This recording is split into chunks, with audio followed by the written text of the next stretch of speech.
fingerprints planted themselves into my head forever. The salon was always a marathon of a day. My mom, my little sister Rini, and I would get there as soon as they opened, sometimes catching a ride with Miss Kim. She would wash our hair of a week's worth of drama. Then she set us under the dryer until the chair was free. My mom's hair is short and permed, and Rini never permed her hair. Now, even with my hair permed, the blow dryer would still be as hot as a frying pan. I remember so many years of holding my ears, hearing the flat irons and hot combs sizzle with blue magic. In high school, I went natural, letting every inch of perm melt away. I was learning how to do my own two-strand twist, bantu knots, and plaits. My hair was thick, but it was all mine.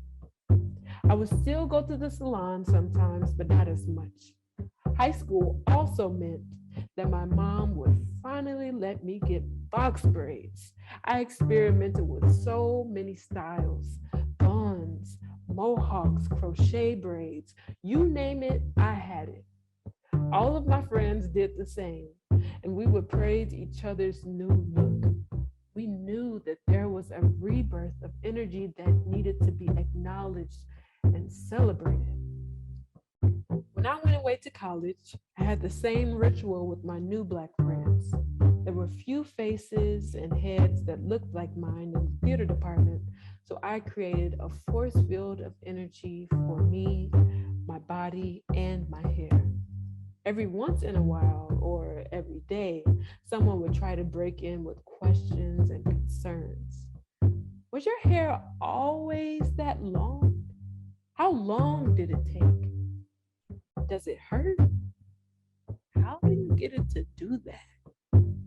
I miss not having to answer to anything except, girl, who did your hair? How much she charge? Do you use Shea Moisture or Carol's Daughter?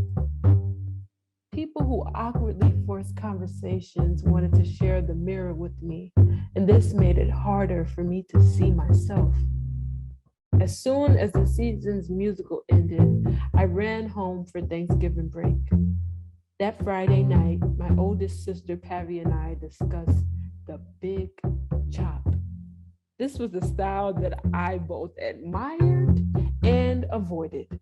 I just never thought it would fit me. But I also longed to know what it felt like to be bald. What did it feel like to be a free Black woman? I didn't even want eyebrows as a kid. I watched my younger god sisters cut pieces of their hair for their own entertainment, and they were scolded for the exploration of their own agency.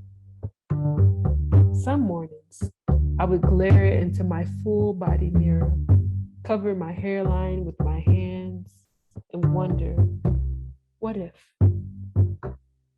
Then go on about my day.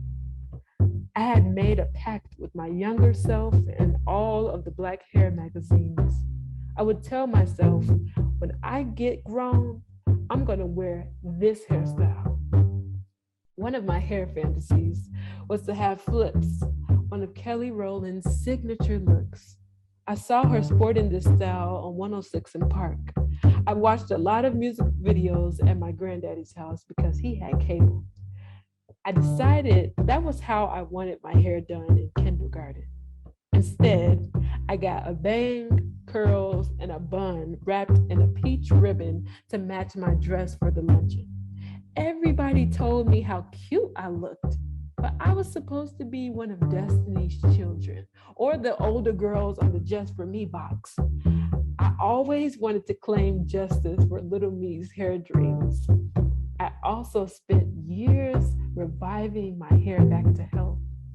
When my mom's hands began to hurt for braiding my hair, I was on my own, slathering my hair with gel into ponytails that Miss Kim said would break my hair off. Now, she wasn't wrong, but I just wish I didn't have to hear it every time I went in for a touch-up.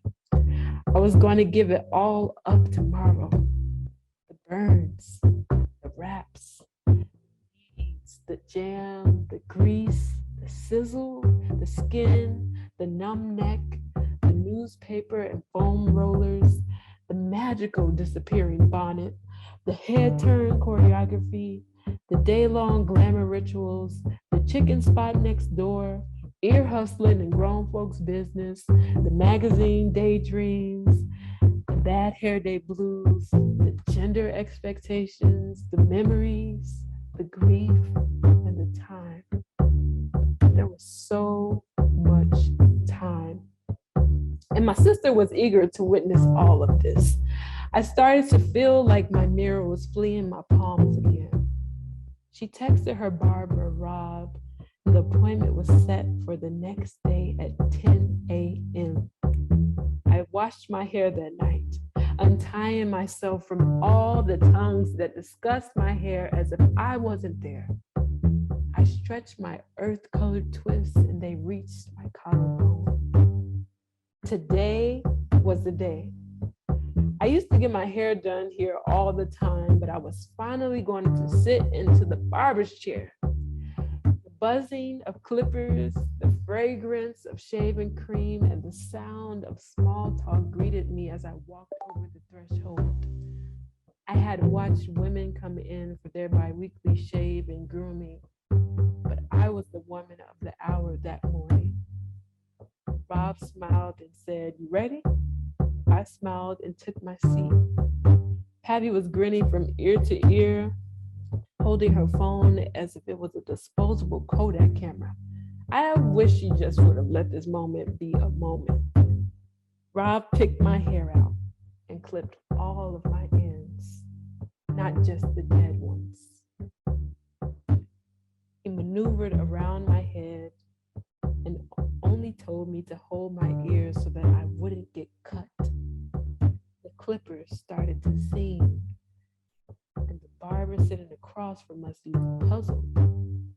I could hear his eyes asking all of the questions he would never get the answers to. Moments later, Rob placed the mirror in my hands, and I saw Simone for the first time. I walked in with a head full of dreams and walked out with a head of destiny.